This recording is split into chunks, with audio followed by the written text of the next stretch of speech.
Welcome to the Concordia Publishing House Podcast, where we consider everything in the light of Jesus Christ, who is the same yesterday, today, and forever. I'm your host, Elizabeth Pittman. Are you ready for a fun family adventure that will last throughout December and beyond? Our guest today is Elena Fox. Elena is the creator of Wise Men Seek the Savior, a brand new family kit that will help your family celebrate traditions of Christmas and find out how all the decorations and everything we see during the season of Advent and Christmas point us to the treasure of Christ. Before we start our conversation with Elena, I'd like to thank our friends at the LCMS Foundation for their support of the podcast. Imagine a future where your God-given gifts continue to benefit your family and faith after you're called home to heaven. Our friends at the LCMS Foundation will help you create your gift plan so that things like your retirement accounts, home or land, all of your assets, will leave a lasting impact on the people you love and the ministries you care about the most. Visit lcmsfoundation.org to learn more about creating your gift plan. Now on to our conversation with Elena. Elena, it's good to see you today. Good to see you. How are you today? Tell us, well, first of all, tell our listeners about you. You are a new author to CPH, but you have a really cool project that you've been working on. Before we get into the Wise Men Seek the Savior, tell us a little bit about you. Yeah, I am a Lutheran school teacher. I teach at Christ Lutheran School in Phoenix, Arizona. I've been here, this is my 20th year. Most of my career has been here at CLS. I started teaching first grade. I taught pre-K for a while. Now I'm teaching general music through fourth grade and lots of different things. So lots of time spent with children through the years and yeah, just lots of time with kids. So you have a lot of fun in your day-to-day. I do. Life. Yeah. Oh, kids, the grade school kids especially are a lot of fun. They are. Especially when it comes time for the Christmas season and Advent and the anticipation that comes. Tell us a little bit about what led you to create this. Well, you can tell us about the kit, but what led you to realize that we had a need for something like Wise Men Seek the Savior? Yeah, so I am a big fan of Christmas. Huge. I'm that person that enjoys the crowds and the crazy music, all of it. And so teaching in a Christian school was such a blessing to be able to really immerse the kids in Christmas. And so I searched for years for ways to connect all the fun things we were doing to Jesus. We wanted to know the reason for the season, but I didn't want to take away all the fun. I mean, we were crafting and cooking and baking, all those things, and it's so much fun. So I searched for years and found pieces here or there, but never anything that really pulled it all together. And so, it's been about 7 years ago that I really landed on this idea, which is to use the wise men as kind of the catalyst. So they travel; they're your fun little travelers, and we use the Playmobil figures. You can use. I've seen it done with little Fisher Price or whatever, but we would set them up in different places and highlight whatever we were doing for the day, and then create a devotion and a Bible tie-in that went along with that. And so from that, it just sort of grew. And so here we are with our mini magi and Wise Men Seek the Savior, and just so excited to share it with other families. It's so cute. And it's a box that, when you open it, it really is darling. And my youngest is 9, but I think he's still going to like this year, where he'll get into it. And I have to say, this is really, I'm going to call it like it is. This is a wonderful alternative to the Elf on the Shelf. Yeah. And we had one, and it's one of those things you have to be careful what you start, because I blew it I'm like, and so I finally, like the last several years, I'm like, he just didn't show up. Yeah. But this is so great because, well, I'll let you tell us what makes this different. Other people like Elf on the Shelf and others have tried to create these Advent rhythms. What makes Wise Men Seek the Savior different and special? I think the biggest thing is the connection that we have here to everything. It's not just a hide and seek. It's not just, oh, look, there's something silly that we found in our day. It's not just a devotional or just a piece of something that you hang. It really takes everything that you're already doing and really ties it in to Jesus and to the reason. And my mom is a big proponent of what she calls God moments, those moments in your day where God is really speaking to you directly through your experiences. And I think, Christmas time, you've got all these things around you that God can use to teach object lessons. And object lessons are so layered, which is another really cool, like you're not just putting a doll next to your tree. You're learning that there's a meaning in why do we use that tree? What does it teach us about God? Why do we have, what can we learn from God through baking cookies together or through wrapping gifts? So you're really having that opportunity to connect what you already do back to Christ. And so I think it keeps the kids connected to the experience because it's not just isolated. They're not going to get up in the day and go, oh, look, there's our doll hanging on the towel rod, and it's, you've got something more where they're going, yeah, we decorated our tree today. That reminds us of how God is always with us and how we can remember his promises. And so I think that's what really is the big thing for me, is that it takes all of these things. It's not random. It's not just a thing here or a thing. It takes everything and really brings it all together. And you don't have to choose. Like, you don't have to say, we're either going to do fun things or we're going to do Jesus. We've got it all in one, because I think that's how God designed it. He's in charge of this holiday. I think he brought all of this joy together, and we should be able to find him in it.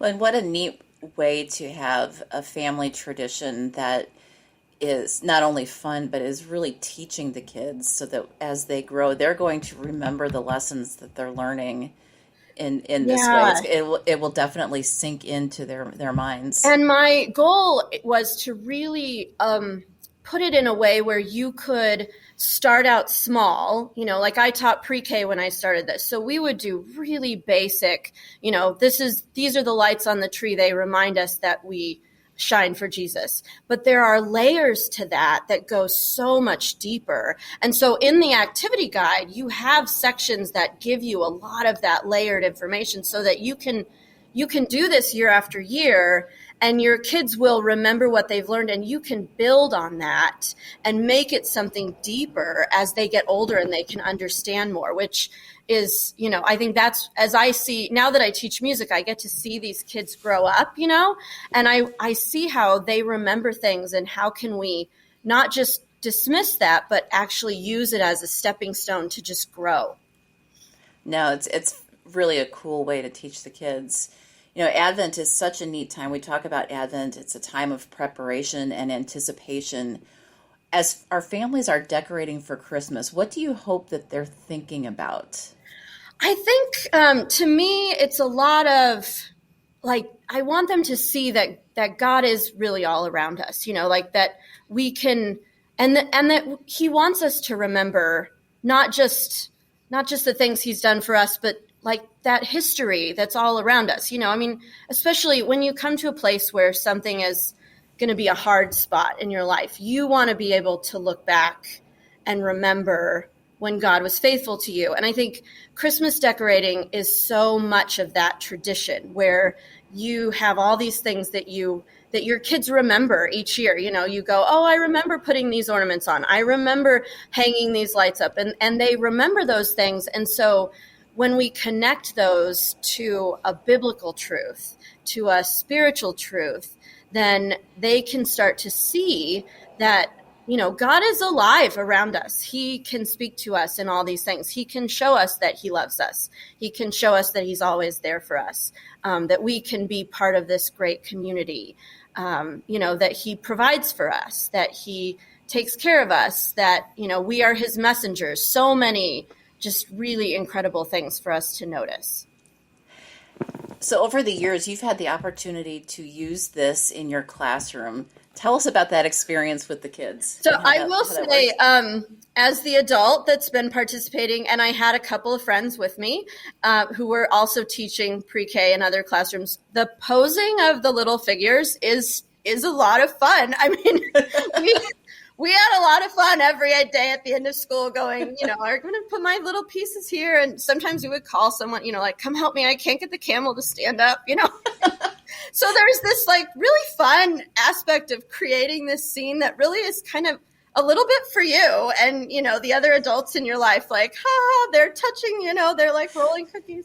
It's funny. So I will say that I am, as one who struggles with that piece of it, I'm glad that in the activity kit you actually put ideas. Yeah. So a lot of ideas. For people like me, I don't have to think. I can just go down the list and go, oh, Elena suggested this. We're going to go with that. No, so thank you for that. Well, and because I'd heard from so many parents, gosh, that elf on the shelf is driving me crazy. It's, we're out of things to do. I'm like, no, like we give them to you. There's a bunch in there. You got like 3 years worth at least. And so, so that honestly, that's fun to do. But then because that's fun, the kids are so excited. Like they would come in the morning, look for their little wise men. They would find them. And then because of that, they're excited to find out what the wise men were teaching us, like they're anticipating that lesson because it's so much fun. So here they've got, what's our Bible verse and what did we learn today? And so then they can connect that whole experience. And so that really brought us a lot of joy. It's so fun, especially when the kids are able to take ownership of it and kind of lead it and really drive so much of this. And at least for me, like when my youngest does that, it keeps me honest and it keeps me participating. Yeah. Well, we had kids that would, they drag their parents in. Look, here's where they are today. Did you see? And so it's, they get really invested in it. And we, we're always really vague about how they moved. But, some kids are up for it and some of them are, it's like, whatever, do it how, like make it yours. You can really make it yours. That's the other thing that I really wanted people to feel like they could experience the flexibility of it. Like this can be your tradition the way you would like it to be. Tell us about the Advent treasure hunt. So I think I love the word treasure hunt because I do think it shifts the focus. So you've got this idea that you're not just experiencing Christmas, but you're looking for where do you see God in your Christmas all the time. And so when you get the kit, you've got a bunch of pieces to use. You've got the box itself, which is great. And then, as you find other things you use, like we always used those little Christmas tree light necklaces because they were fun to use. So I always threw one of those in my box to just use every year. So you can keep everything in there, which is great. Holds your wise men, all the figures for whatever. Then you've got your storybook to start. And so I wrote the Arch book, which is Wise Men Seek the Savior, to kind of create the connection from the past to the future. So you get the basic Bible story of the wise men, but you see how it connects to modern day. You can even see the wise men in the modern day scene if you look for them. It's such a cute spread of imagery there. I mean, the artwork is darling. Oh, yeah, Kate Phillips did an amazing job with the artwork. And so you've got that kind of as a jumping off point. Then you can get your wise men out. You can show them to your kids. And we sort of set it up so that you start and end in a specific place. So we said, you start at the Bible. That's where we start. We get our knowledge from the Bible. So you start at the Bible. We put our wise men there. We learn a little bit about that. And then each day they move. But it doesn't matter where they go because everything is sort of its own thing. So you can move them to where you want. And your activity guide has everything in alphabetical order so that you can easily find what you need. So, if this is the day you're going Christmas tree shopping, then you put them out for trees and, connect that for your kids. If you're baking cookies today, do baking cookies. It's great. And then we have it so that your last day falls at the cross. So if you have a place where there's a cross or something similar in your home, where you kind of bring everything back on that final day to the cross to say, this is what we really are looking for. This is our salvation. And so that's kind of the outline of it. As you start in one place, end in one place, you're flexible in the middle. You also get a whole set of these great stars with the Bible verses, which are labeled on the back. That's learned experience. The first year we did it, we just had like 15 Bible verses on stars, and we were like, what verse is this? So year 2, I was like, I wrote the names on them, so this goes with Advent. So you've got all your stars, you can put that, so you've got the kids seeing, this is our wise men found the tree, and look, here's a Bible verse that tells us about what we can learn from the tree, and really just bring it all together. So you've got a lot of really fun elements, but everything kind of brought together in there too. And then the activity guide also has some paper pencil worksheet kind of things, coloring pages, dot to dots that go with each activity, because little kids love that stuff. They really do. And they love to have something they've done and they can hang it up on their wall or on their fridge or show people. And so we threw in an activity for everything. So you've got something your kids can do, and those are reproducible for the purchaser of the book, so they can use them every year. They can use them once in a while. So you've got lots of elements to get your kids just like searching through Christmas to find where God is. I love how flexible you made it. And I really like the aspect of, we're not having to force the program. It's able to blend right into the rhythm of your family, whether that's, as you said, Christmas tree shopping or baking cookies or whatnot. And I could see, at least in my home, I could see my son going, okay, Mom, what's next? Let's go. Come on, what's next? What are some tips for parents? I know you've got so many ideas and you have tested this thoroughly over the years. What tips do you have for the parents who are going to use this in their homes? I think my biggest tip is to really just adapt it to what you need, because I think it really is truly flexible. And if it seems overwhelming, you can really start small. You can start you don't have to do all of December. You could start the week before Christmas to kind of introduce that to your kids, but you can start at a place that's comfortable for you, and make it something that fits your life. And one of the things that we noted right off the bat is make sure that you think about what your day is going to be like. So, if we didn't want the kids playing in the housekeeping center one day because we knew it was going to be real crazy, guess where the wise men are?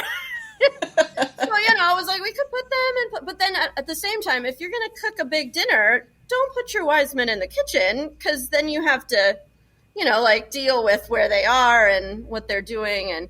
But I think whatever you can do to make it your own is really my best tip, and to find out, what is it your kids love and how can you fit that into your routine? Is it a morning thing?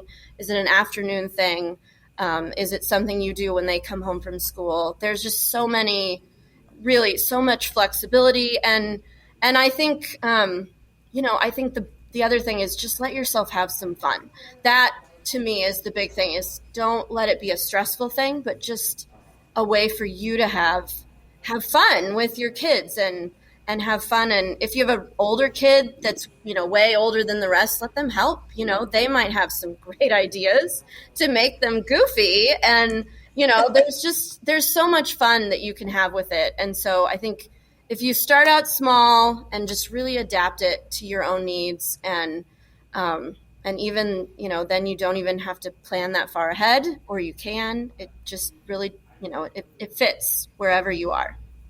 I could see in my house that the Magi will be moving while the kids are at school. Yeah. They will not have been moved first thing in the morning, right? Because that does not work well in my house. I know, and it works. It's like it really is so flexible, and I think too, you have to know, when are your kids going to be free to look for them? If the morning is hectic, then that's not the best time for them to find them, because they're going to just gloss over it. So you find that time that really works for you. And we always made our wise men, our little mini Magi, sort of untouchable during the journey because it's a preschool classroom. We had a lot going on. It was too much, but that's not necessary. I mean, you could easily move them and still allow them to be played with during the day because they are a lot of fun. And I've always been cute. A huge proponent of hands-on nativities. From the days I first started teaching first grade, I started collecting nativities the kids could play with because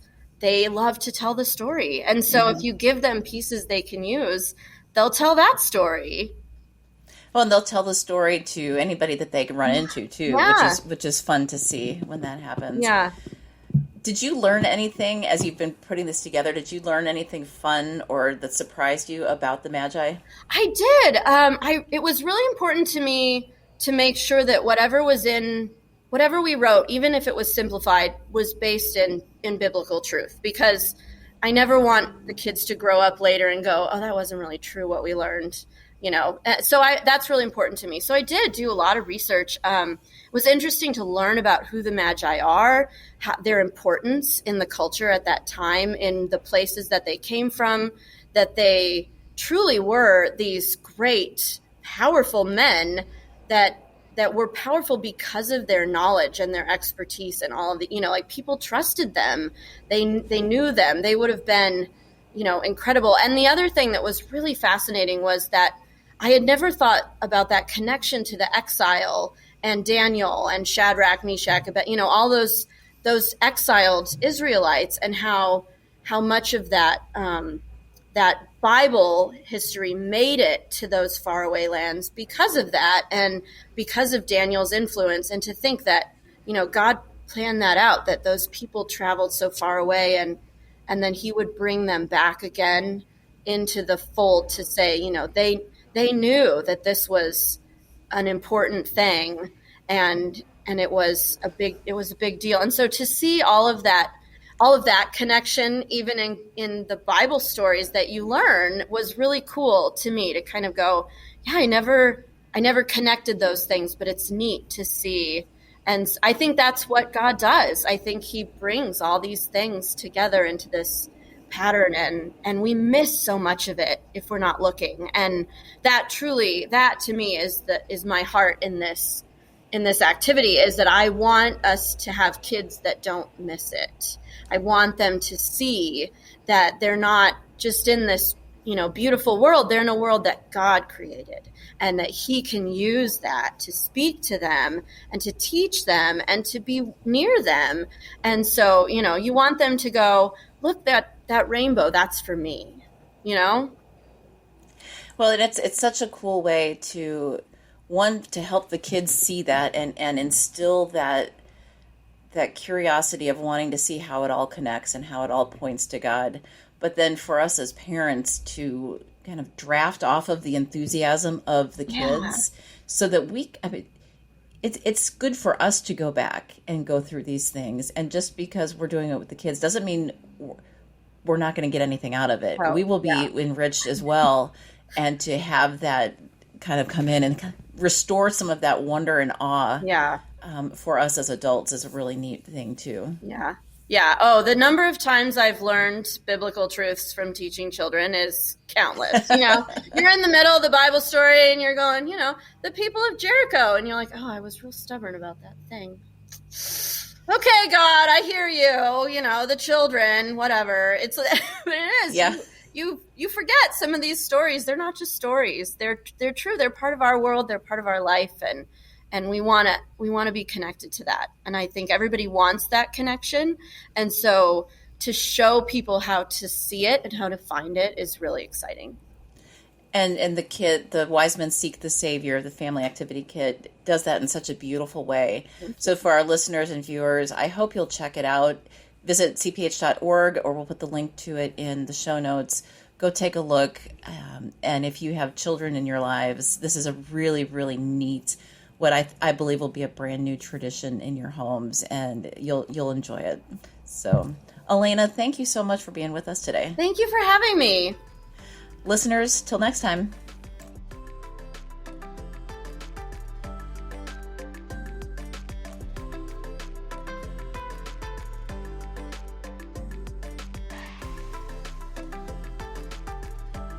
Thank you for joining us on this episode of the Concordia Publishing House Podcast. I pray that this time was valuable to your walk with Christ. We'd love to connect with listeners on Instagram, Facebook, and Twitter at Concordia Pub. Visit cph.org for more resources to grow deeper in the gospel.